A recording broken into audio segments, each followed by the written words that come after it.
or some other unidentified definition that I haven't got the wit to articulate myself. Tina is in Haddenham. Tina, what would you like to say?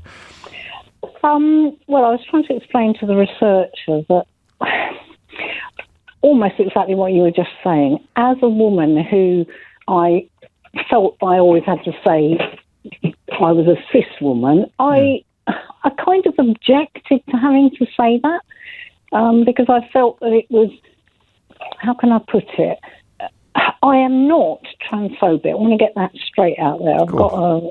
I've got someone in my own family who has changed gender. Okay. I just feel that, how can I put it? All right, I've just thought of an illustration. Oranges and tangerines and sweet clems and all those, all right? Yes. An orange is an orange, and when somebody says to me, when I'm eating, because I don't eat oranges because I find them too fiddly and messy, when I'm eating a sweet clem, somebody says to me, oh, you like oranges, don't you? I say, well, I do like oranges, but I don't eat them. And they say, well, you're eating one now. And I say, no, I'm not. I'm eating a sweet clem. Yes. Right? This is supposed to be helping me understand. Analogy. This is supposed to be helping me understand your point, Tina. And is it not? Well, I thought it was quite a good analogy. I think I understand. I think I understand. What I'm saying yes. is that I wouldn't say I'm rejoicing. I'm not going to ring my husband and say, guess what, they've agreed on the woman. Sure. But I am feeling that maybe I don't have to keep saying I'm a cis woman. Because so apart from anything else, a woman of my generation, that sounds as though I'm a sissy, which is a completely different thing anyway, or that I'm somebody's sister. Yes. I'm just a woman, and I feel that the judgment is a natural woman. Fair. To quote the famous song, which is all I'm doing. Blimey, you have to police yourself so carefully. Yes, that's what I was thinking. But I don't know that that's changed. I mean, it's not a phrase I use except on days like today. I was going to say, it's not exactly, as I said to your research, it's not exactly something that people ask me, or, despite the fact that I have very short hair, quite a deep voice, and almost always wear trousers because of a back condition, which means I have to lie down all the time. Well, I'll tell you what, I'm not going to need to buy your autobiography now. I know about your relationship with oranges, your back condition, your haircut, and your favoured clothing routines. Well, there you go. Thank you. I just wanted to make that point. And I understand the point. It's as if everybody gets dragged into the debate in a way, whether they want to or not. Exactly. And I think we need to be a bit kinder to each other, which is my general feeling about the world at the moment. Well, we can agree about that. Although I don't know that today. I don't know that today's ruling advances that particular cause necessarily. It's why the question of exactly what is being celebrated. It seemed to me to be the right one to ask today. Thank you, Tina. The government has said that the ruling brings, quotes, clarity and confidence, end quotes, for women and services such as hospitals, refuges and sports clubs, a UK government spokesperson says. And for Women Scotland say it's grateful for the decision after a, quote, long road of legal battles. The charity Scottish Trans has urged people not to panic, which makes, of course, reading the full 88-page judgment pertinent. But the first thing that happened this morning was that Judge Hodge, or Laura Hogg, if you prefer, Lord Hodge, urged people not to celebrate. And within moments, champagne corks were popping on the steps of the Supreme Court, which is why I'm a little pessimistic about the idea of us all moving on from this by being nice to each other. I squeeze in one more call on this, and then I think we'll change the subject after 12 noon, although I'm sure everyone will be returning to this territory. Alison is in Lincoln. Alison, what would you like to say? Hello, good morning, James. Hello. It's the first time I spoke to you. I spoke to Sheila before previously. Just a previous caller's point there about oranges. I just want to speak on that very quickly first. Do we have to? Oh, just go on then. All right. Are you a Satsuma or a sweet clem? I'm not a sweet clem. Okay. But they're all of the same genus. They're all of the same family. This is what we're trying to get across. This is what the argument about cisgender, transgender circles around. Cisgender women are women. Transgender women are women. They're just subsets of the same group of women. But you know that lot of people in court today absolutely dispute the second bit of what you just said. I understand that, and that's everyone's different point of view, and Yes. that's it. And it's how we talk about that with respect and without attacking people, without popping champagne corks, as you said, on the steps of the Supreme Court. I'm a transgender woman. I've been trans all my life. Outside of my immediate family and a few select people, nobody knows. I was raped, right? Yes. And I hate to even talk about this, but where would I go now with these protections? What So you mean now? people that know you well don't know you were born a biological male? Is that No. that's what you're telling me? Yeah. Yes. Okay. I just wanted to clarify. And it's So where would you go in the context of yeah. And I don't people know, like Alison. people like those on the steps of the Supreme Court today. That I've just woken up to because I've literally only just got up after a night shift at work. Are celebrating this, that I've got nowhere to go now for this support. If God forbid that ever happened again, that's dehumanising. This is what we talk about. We are being othered. We are being pushed out of society. We've seen it in the States. We've seen it over here increasingly. An absolute campaign of hate against my community. You just have to look at the Telegraph over the last year. I follow a certain person on Blue Sky, and he's tracked over 1,000 articles in one publication in the last year.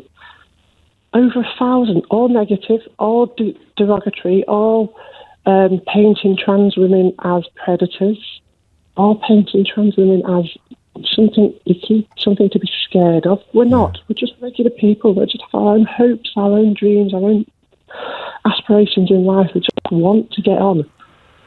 And the argument about the toilets, or as it's being called now, the bathroom debate, because obviously everything's being dragged from America.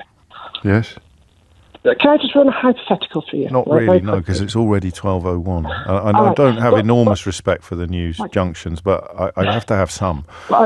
Take me 10 seconds. Go on. Is it easier for a man, a cisgender man, a predatory man, to put a high-vis jacket on that says cleaner, and walk into the toilets, then to go to the bother of putting a dress on, a wig, makeup, wobbling across town in his heels, standing out like a sore thumb? This isn't going to stop predatory men who have got intent on doing evil. A picture sign on the sign of a door that says woman is not going to stop a predatory man attacking us all. It's not just cisgender women, and I only ever use the term cis and trans in this conversation. Sure. We're all women. Yeah, and this is, you know how it works, Alison. That's why I said before you came on, I find these conversations, I don't know what the word I want, frustrating seems so mild because I've got no skin in the game like you and many of my other callers have. All of my callers in a way, whatever side of this argument you're coming from. But that question there about the proportionality of the coverage or the size of the problem from the other side of the aisle to you does seem to have been very carefully fostered by many rather obvious media and political figures. But, of course, there'll be other people listening to this who are uncomfortable with their champions, with the identity of their champions and their champions on this issue, their opinions on other issues, but it doesn't mean that they're wrong about this one. It's an almost uniquely unfulfilling conversation, but if it feels like that for me, goodness only knows how it feels for you. It is 2 minutes after 12. You're listening to James O'Brien on LBC, and that's why Donald Trump gets mentioning. If you really care about predatory men, you probably wouldn't want to be president of the United States of America. James O'Brien on LBC. 6 minutes after 12 is the time. It takes a psychic toll on me, that conversation. There's a few others in that category, if any, but I'm grateful to everybody who helped keep that a couple of slightly surreal moments, some accidentally surreal, some perhaps deliberately. I don't think I'll ever look at a Satsuma in quite the same way again, but thank you for that, and thank you for keeping me company as well, even if you didn't contribute. I feel it is an important issue. I don't think it is as big as it has been allowed to become usually by the kind of movements that we'll be discussing at 12:30 today when I'm joined by the author of the project, how Project 2025 is reshaping America and the world. 4 essential themes behind this plan, this blueprint that Donald Trump claimed to know nothing about, and yet many of the executive orders that he was signing within minutes of getting into the Oval Office were put together by people heavily involved in Project 2025. This is something David will explain to us later. And those 4 things are, the 4 chief aims of this movement is to restore the man-headed family, to dismantle the administrative state, to close the border and defend the nation's sovereignty, and to secure, quotes, our God-given individual rights to live freely. Which sounds great. Well, maybe, until you start reflecting. Well, it doesn't. Some of it sounds awful, but some of it could be sold, couldn't it, to the credulous, and indeed has been. But we'll speak to someone who's really dug deeply into this issue shortly. So I wasn't quite sure what to do. I was tempted to talk about trees. I sound like Neil out of the Young Ones, don't I? I sound like a hippie. Can't we just talk about trees, man? I love trees. Trees are great. Trees are great. Pass the Watsits. But I couldn't think of a question. They've chopped down an oak tree. It's a story that seems to have been put together by Vic Reeves. It was chopped down by the Toby Carvery. How can the Toby Carvery be going around chopping down oak trees? And I think that some of the coverage might be explained by the national outcry at the felling of the tree that was in the Sycamore Gap, the tree in Hadrian's Wall. I think that might have slightly skewed the algorithms on this one. I could be wrong. I don't often think this, but I think that the algorithms clearly registered the fact that you were really interested in stories about trees being chopped down. And until the Sycamore... Was it called the Sycamore Gap? It was, wasn't it? I don't know why. I'm thinking of a service station. Until the Sycamore Gap story went absolutely bonkers, which was so iconic and so powerful, visually and narrative power in spades on that issue. And mystery. There was mystery attached to it as well. But what that means is that the algorithm registered that we're really interested in stories about trees being chopped down, which I think might explain why an oak tree being chopped down in London, to the outcry of many local residents, has got as much coverage as it has got. As far as I can tell, it is one of the top 100 oak trees in London. That is its claim to fame. I heard one of my colleagues in the newsroom explaining this earlier, and I'm afraid I earwigged slightly on the conversation. And yet it does speak to something primal. Tolkien got it, didn't he? With what they call the Ents, with the trees in the Lords of the Ring called the Ents, and they are actually not inanimate. They are slumbering. And should the threat to the kingdom be profound enough, then the trees will stir. The Ents will rip up their roots and march upon Mordor. Don't correct me on this Tolkien stuff, all right? They were trees and they moved. And it was in the Lord of the Rings, or one of the Tolkien things. I'm not thinking of the Watford Gap, Davey. I'm thinking of the Sycamore. I probably got the name wrong. So I've not been to a Toby Carvery for years, but I'm sure Jack is exaggerating when he suggests that the oak tree will be served next week as a vegetarian option. But I can't talk about that. I can't think of a way into it. I can't do a phone in on Aren't Trees Great? Ring me now. I've also got to stop this thing of spending 10 minutes telling you what we're not going to be talking about and then wondering why you haven't rung me when I've told you about the thing that we are going to be talking about. But I derived great confidence earlier this week from our conversation about teaching. And by great confidence, what I mean is that teachers really do ring me in the school holidays. And we are now well into the school holidays, which means that I think I'm going to allow myself the luxury of doing just the what and not the why on this one. I am interested in why children are turning up at school unable to use cutlery, unable to talk about their feelings, unable to use a toilet, unable to do lots of things. But I think today I just want to see it from the teacher's point of view. I want to know... Matthew writes, Tolkien enthusiast here, I'm writhing in agony. It's Lord of the Rings and they march towards Isengard, but you've already said don't correct you, and I was already typing this and I'm not deleting this message. I knew that would happen. I won't correct you, says someone definitely not correcting me. You know what you've done.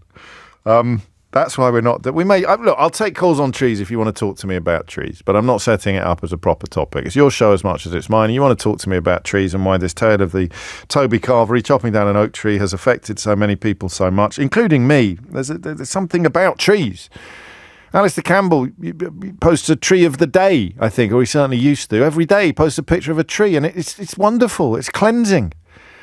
It's great for mental health. Just trees are great, but now I sound like Paul Whitehouse. I've gone from sounding like Nigel Planer in The Young Ones, hey, trees, man, they're fantastic, to sounding like that character in The Fast Show, going, trees are amazing, aren't they? They're fantastic. I love trees. I love trees. Trees are the best. Trees are great.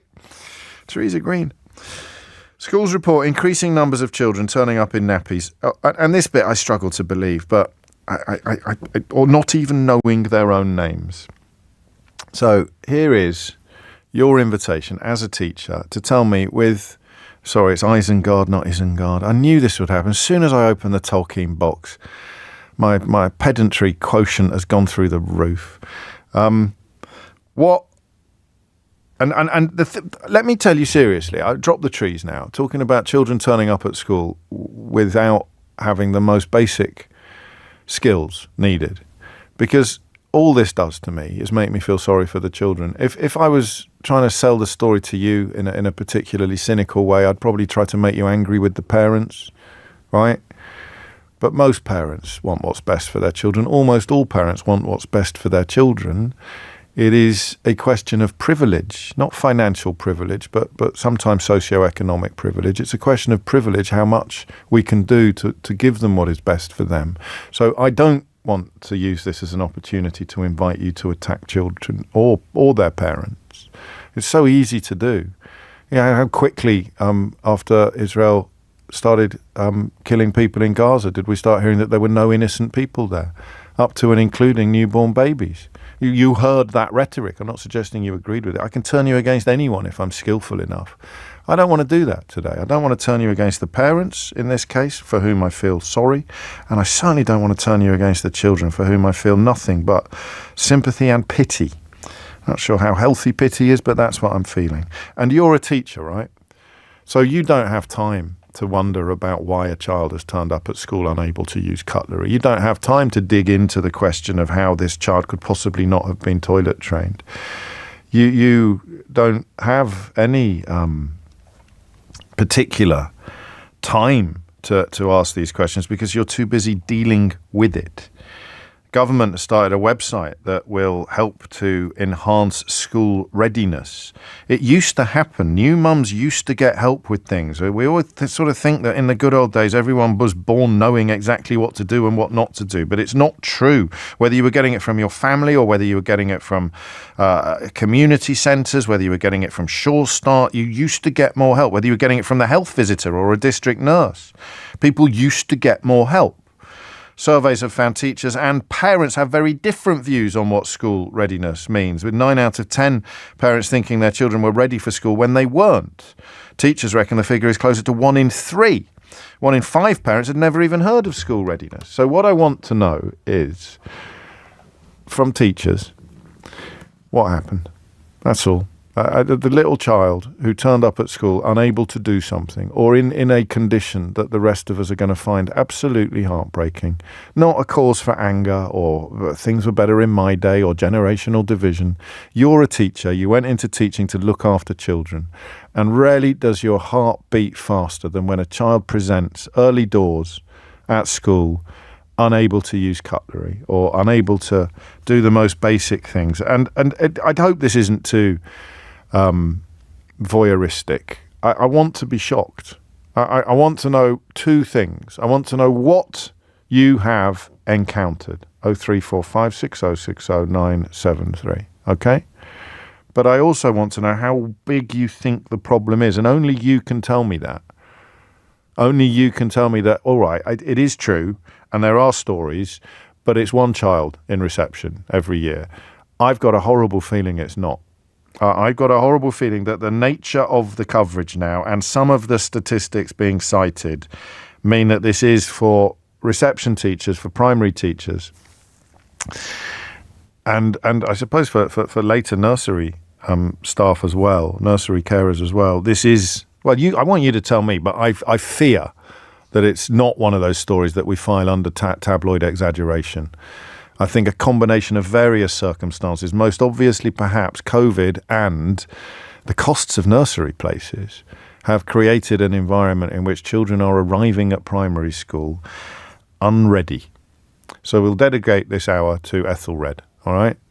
This is for all the little Ethelreds. All the little Ethelreds turning up at school unready. Hit the numbers now, you will get through. And I need help on this. I need teachers to tell me what has happened. Tell me about the little boy or the little girl who's turned up in your school unready in a way that at the time you simply couldn't believe. Okay? 0345 6060 973. And if you really want to, we'll do a bit of why as well. But let's just start with what. What have you seen? What have you found? What has turned up in your classroom, your reception class, that the rest of us who have no knowledge of your world are truly going to struggle to believe? And then we'll have a little think about how big the problem might truly be. All right? It's 12:18. James O'Brien on LBC. 20 minutes after 12, you have to cross your fingers sometimes and hope that a scheme will work. You might think that things should be going further and faster, but at the moment it is a government-backed website that will, among other things, encourage or help children to be, or help parents help children to be able to use cutlery or talk about their feelings before they start school. Today is the day that families find out what primary school you have been offered for your child in September. So it will be in the forefront of many parents' minds as well.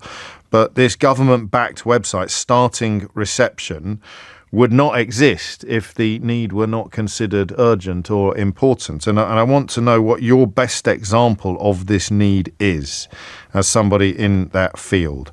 The things that children are turning up without, in terms of skills, in terms of behaviour. Some of it is, you've heard before, being able to use the toilet by yourself, being able to take turns or share toys. This is a question of socialising. If you've done a lot of parenting by iPad or parenting by screen, then socialising is going to have been an issue. Austerity will have played a part. Recognising names, taking coats on and off and hanging them on pegs. What I really want, and I know I really narrow, if you think you've got something interesting to say, I want to hear it, but what I really want is someone with enough experience of this to draw comparisons with the children that are turning up today and the children that were turning up to start school 10 years ago. That is the gold standard on this. But as I say, everybody's welcome, but those are you. If I'm talking about you, you are the person who is going to be best placed to talk us through this issue. 22 minutes after 12 is the time. 0345 6060 973 is the number that you need. So hit it now and tell me, what are the major differences between the children turning up today to start school and the children that were turning up 10 years ago? Jane is in Brentwood. Jane, what would you like to say? Yeah, I'm sorry I'm not a teacher, so I apologise for that. Sorry, I'm not a teacher, Jane. I apologise for that, although I like to think in some ways we all are. But I have some experience of this. I'm looking at it from one point. I'm a foster carer, and I see children that come through my door all the time that are older than reception that can't use a knife and fork. And I think the reason for it is because they don't get cooked food at home where they need to use a knife and fork. God, no, I mean, of course it is. It's pretty obvious when you think about it. But they do. The thing is, they do learn. Children learn to use a knife and fork at school because the people in the school canteens go around and help them, and they do learn. But they don't do it at home. It's not required at home, so they don't take that back on Monday morning. So they forget over the weekend. Well, it's not required. I mean, I don't even know I absolutely know there are so many people that don't sit down and have a meal, in the evening like we used to do when I was growing up, certainly. I don't know. They may not even have knives and forks. I don't know. No. But the children that come through my door, such a large amount of them are fed fast food. They pick it up with their fingers or wraps. Sandwiches, wraps. Pizzas, McDonald's, burgers. pizza. I mean, I am absolutely staggered. What did I have last night? I had spaghetti carbonara. I'm just trying to think how many meals I've eaten recently which didn't involve the use of cutlery, and it's probably more than at any other point in my life. We all do, don't we? Well, I mean, I'm older than you, but I mean, certainly we used to get fish and chips. Yeah. I think actually probably used a fork for that. But the kids now don't require knives and forks at home. So, well, that's not such a tragedy now when you've described it like that. That's just a sort of evolution, behavioural evolution. How hard is it to train a child to? It's not really the knife and fork, because children, children want to be able to do it. They don't want to stand out from their peers in the school canteen. Oh, you're nice. Of course they don't. This is the whole point about coming at this from a compassionate angle rather than what are the parents thinking angle.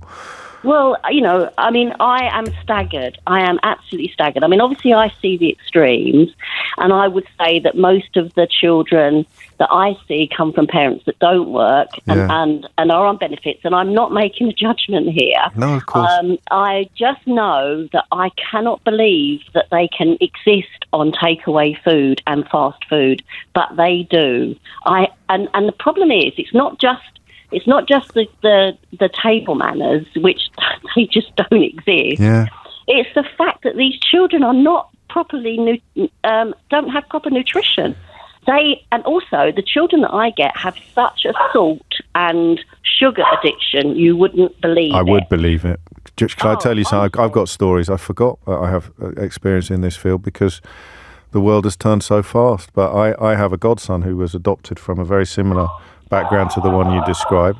Is the dog all right, Jane? Yeah, the postman's just and when we first got him, he had a penchant for McDonald's chips, but he would suck the salt off them and put the chips back on the table. Well, the thing is, the children get I've forgotten about that. He's doing brilliantly well now, but that's what he was like when he arrived. It takes about 5 or 6 months to get these children off of this high salt, high sugar addiction. Yeah. They hide food in their rooms because, and I'm talking about a smaller percentage of children than you're talking about, but they are not used to having food that we used to have, like, pork chop and mashed potato, and it would not be, that's a complete anathema to them. But their parent, what you're telling us that is completely overlooked by this story, a lot of the coverage, is that their parents don't use cutlery either. No, their parents don't. I mean, I don't understand how they can afford to eat like this. It's really cheap. They certainly do. See, you're probably going to Five Guys, aren't you, Jane? But if you're going to the local sort of 99p for a bucket or something outlet, maybe that's a slight exaggeration. It comes up cheap. It doesn't come up expensive. I still think of a takeaway as a treat, but some of the less salubrious places that you can get ultra processed fast food from are I don't think they feel like a treat because of all the salt and sugar in them, but they're not a treat in terms of the cost compared to the cost of preparing fresh food at home. Cutlery is a Western thing, says Obi. I'm Nigerian.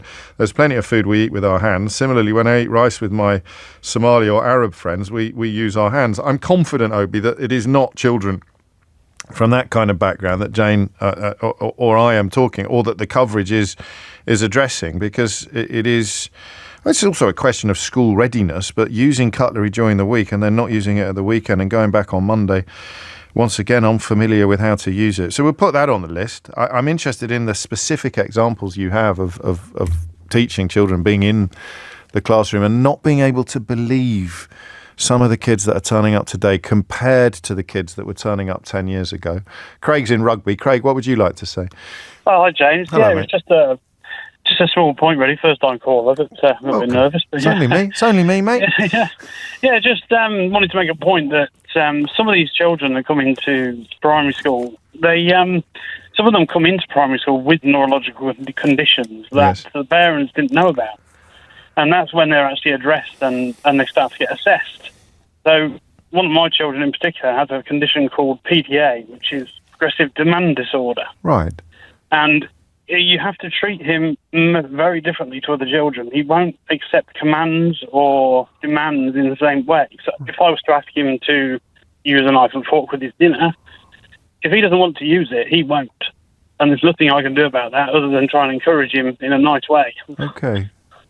And, And there'll be lots of other issues as well that, as you say, are not actually down to what we might describe as parental delinquency or parental failure. And yet you see a headline like this and you think immediately of your boy and the idea that someone's pointing a finger at you.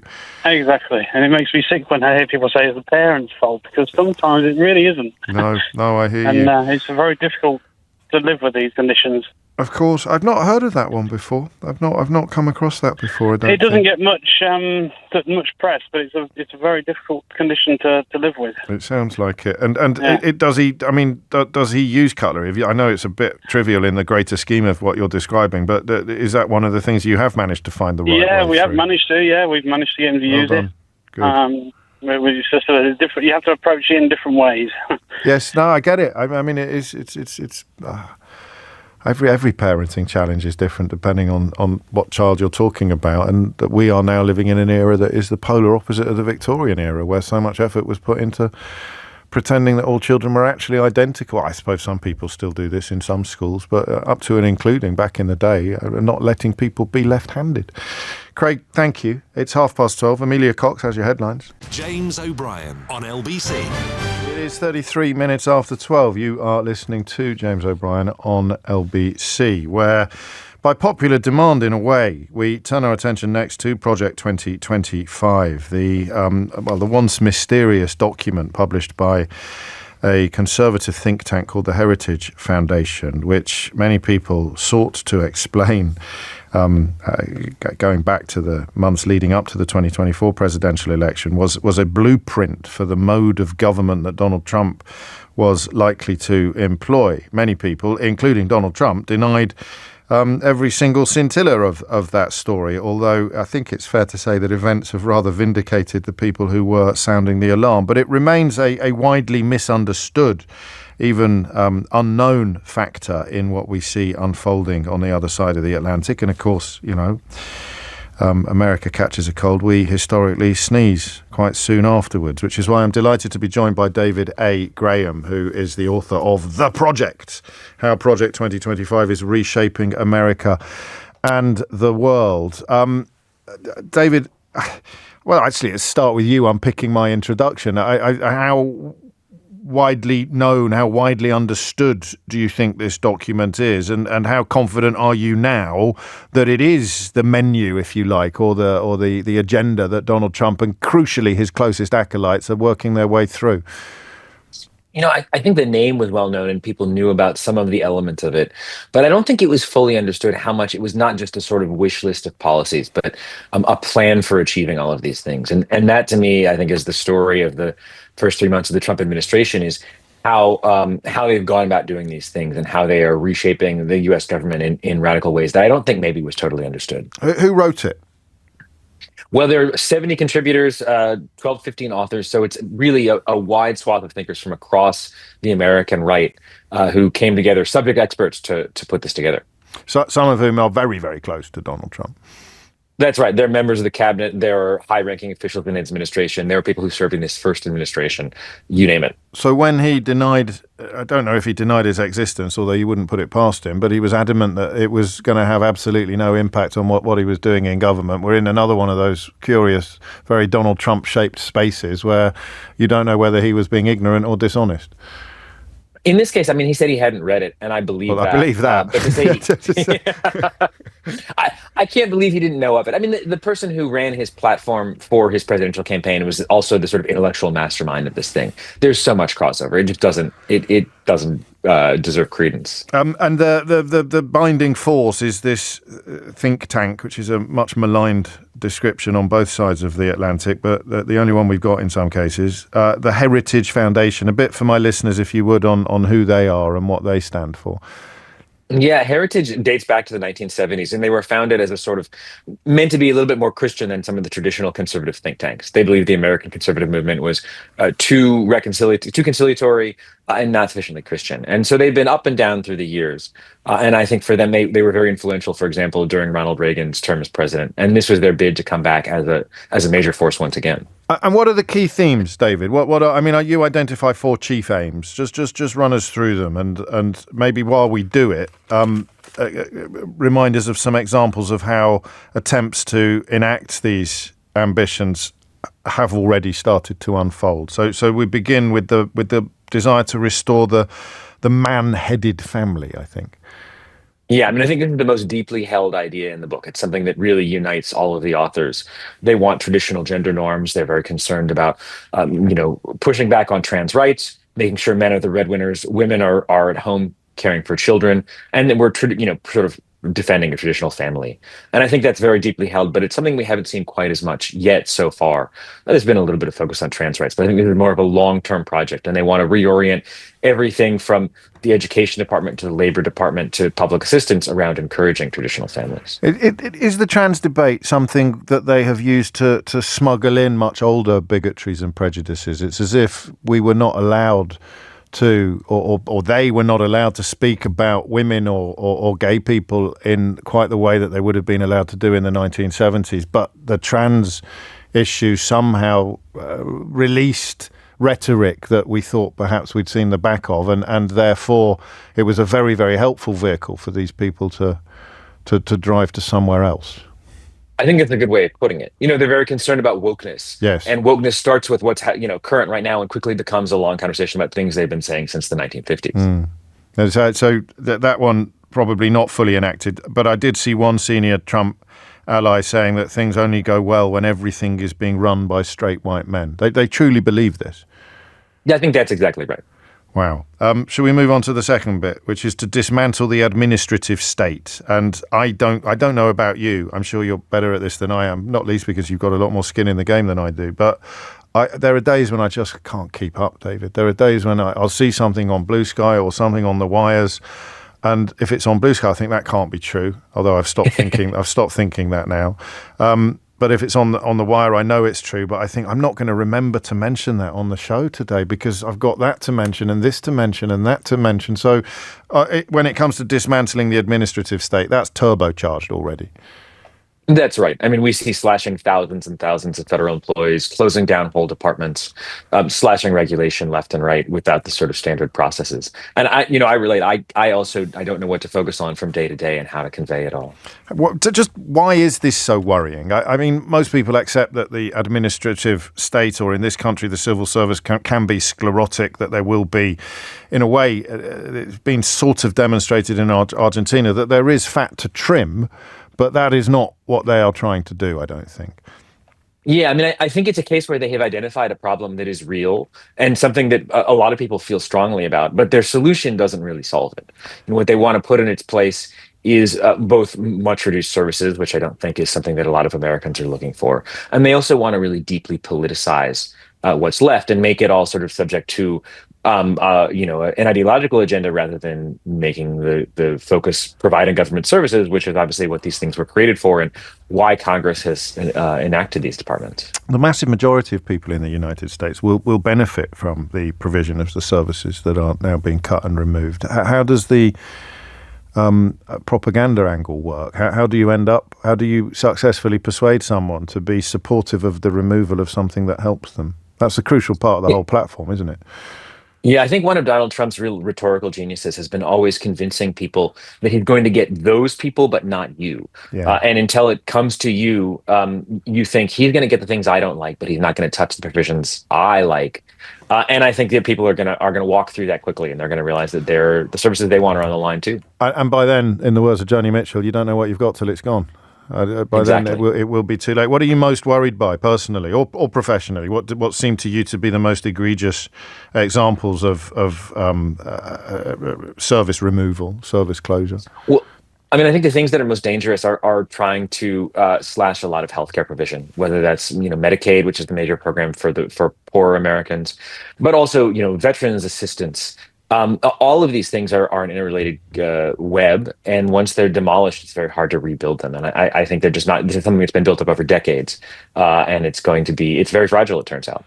Yes. I move now to the closing of the border and defend the nation's sovereignty. The book's very powerful on this. It's powerful on all of the issues that you identify, but it's real because there's sometimes a belief that as you just alluded to with Trump saying, I'm going to hurt them, but I'm not going to hurt you. Don't you worry, you'll be fine. And then his supporters come up later and say, oh, I didn't mean you when I voted for this. I didn't realise they were going to deport you. I thought they were just going to deport them. We've seen that with Brexit in this country that I'm sure you're familiar with, almost identical in some ways, although by no means anywhere near as far-reaching. They really do want to close the border because this is the cognitive dissonance, isn't it? Already you have sectors reporting difficulty in finding staff.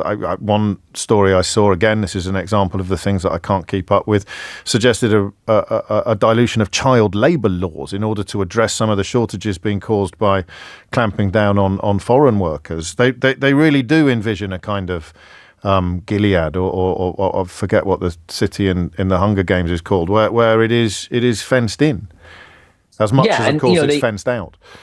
Right. There's a widespread concern about illegal immigration in the U.S., but what these folks want to do is also cut down on legal immigration. And they don't reckon with the fact that there simply isn't enough labor to drive the economy at the size it is without doing things like loosening child labor laws.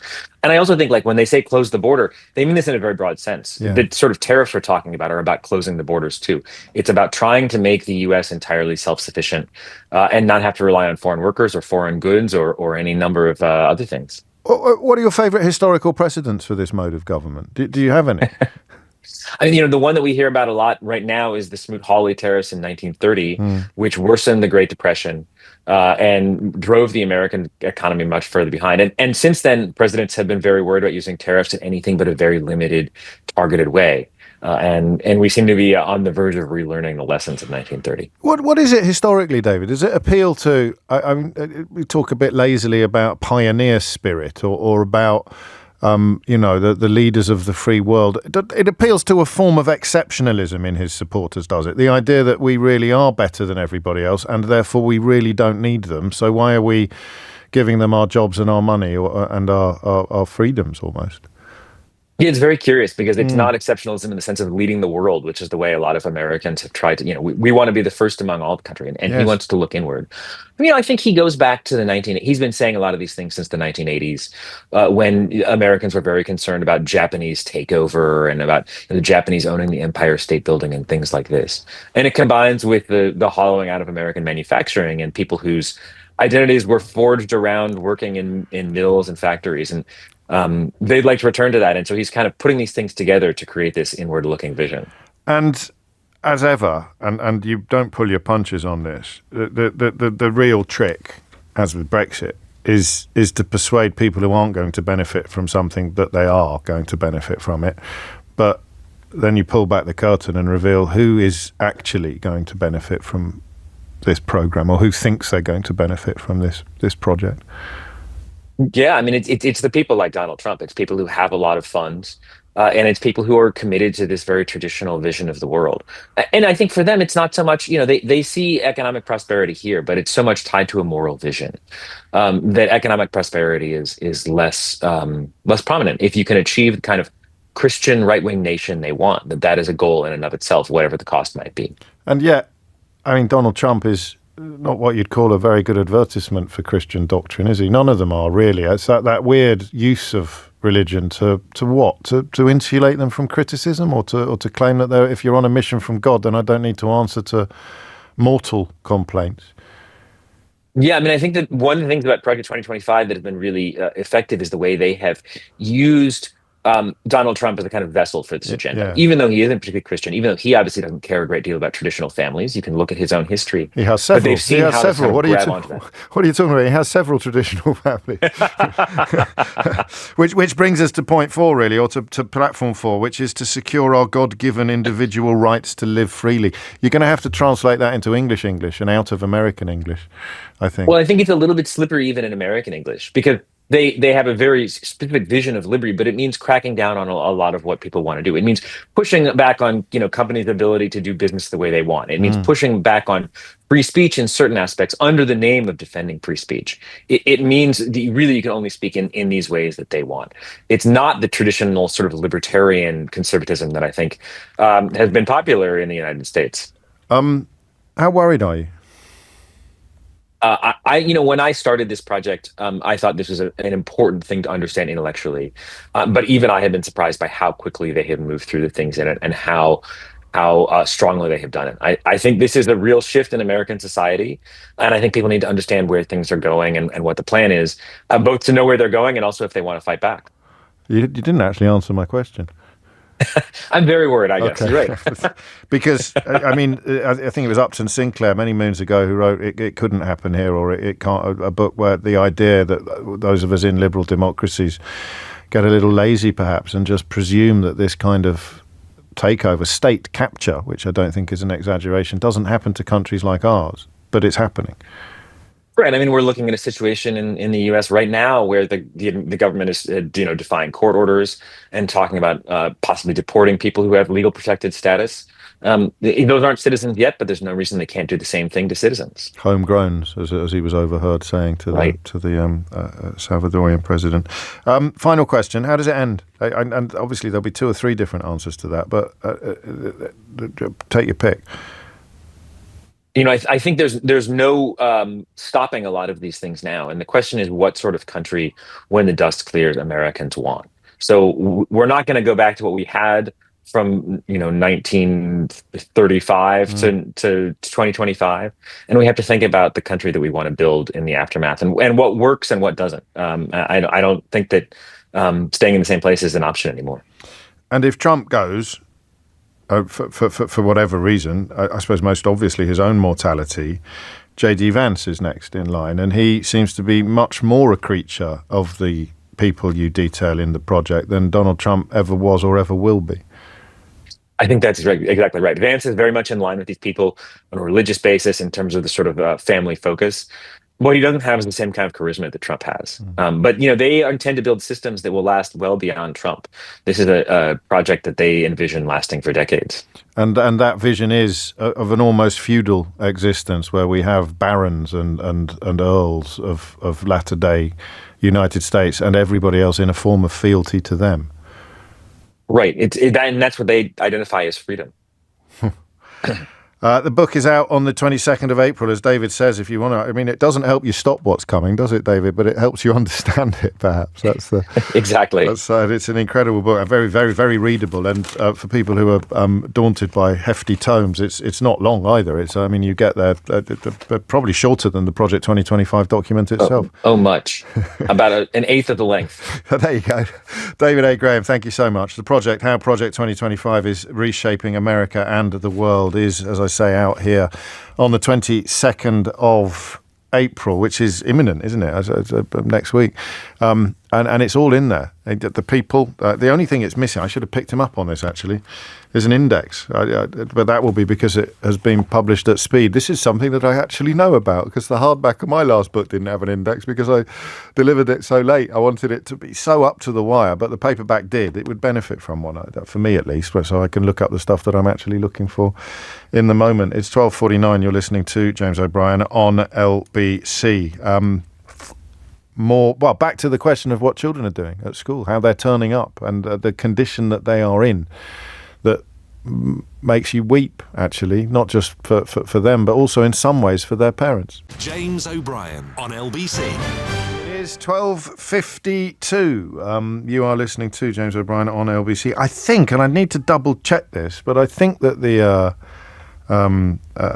Heritage Foundation, or one of its precursors, invented that, or certainly popularized that use of cultural Marxism as a scapegoat. One of the first examples of things that people had been absolutely spooked by but couldn't tell you what it was. When I started in this job, this is quite a sad reflection upon this country, that these kind of phrases were very much confined to the lunatic fringe.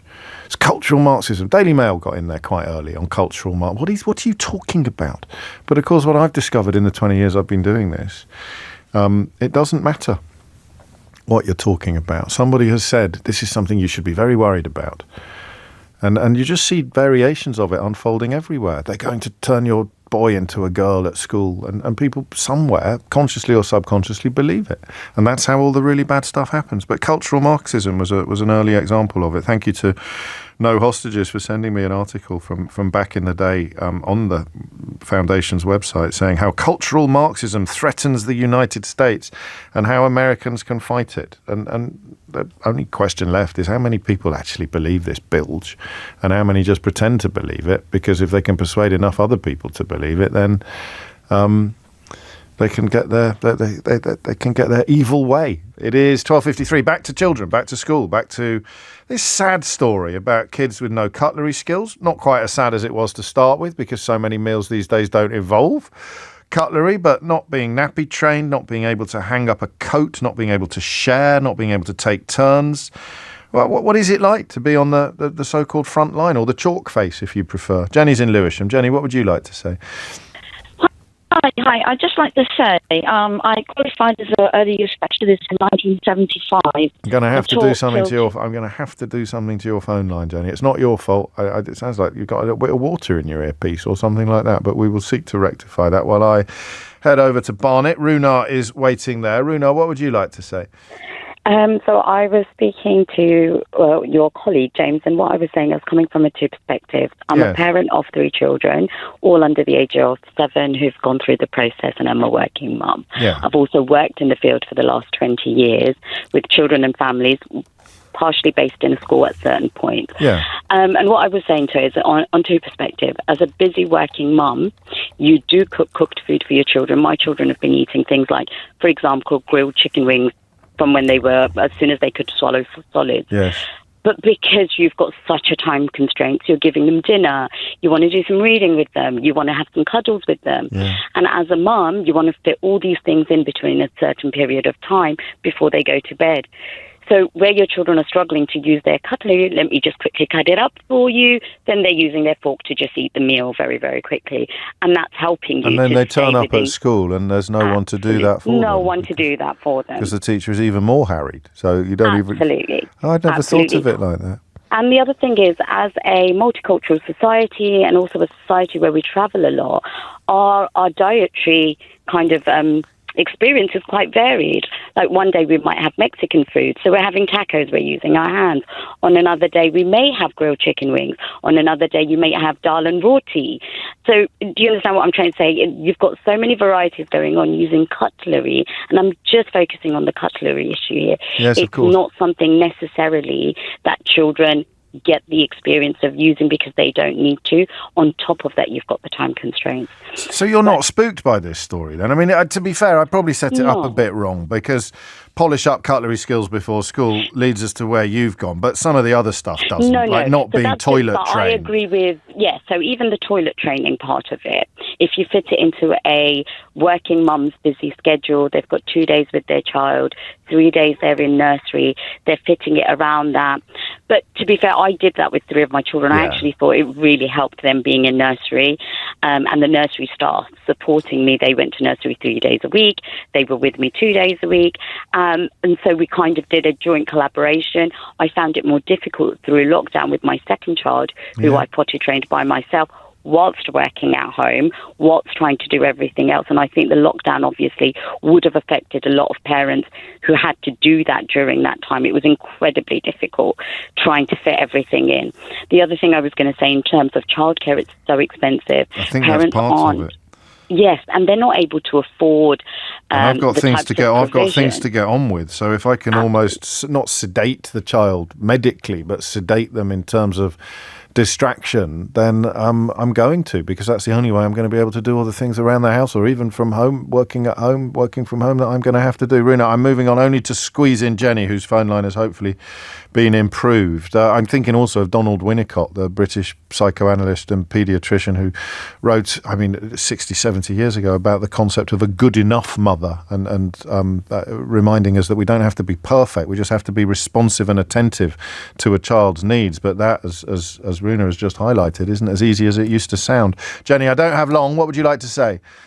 Well, just very quickly, Exactly. I've been in The phone line's worse than it was before. It's not your fault, Jenny. I don't know who I'm apologising to, but hey, once you break the seal of apologising, you can apologise to everybody. I'm sorry to Jenny. I'm sorry to you. I'm sorry to everybody. Sorry. Sorry, Keith. Sorry, Eleanor. Sorry, Rebecca. Everyone's sorry.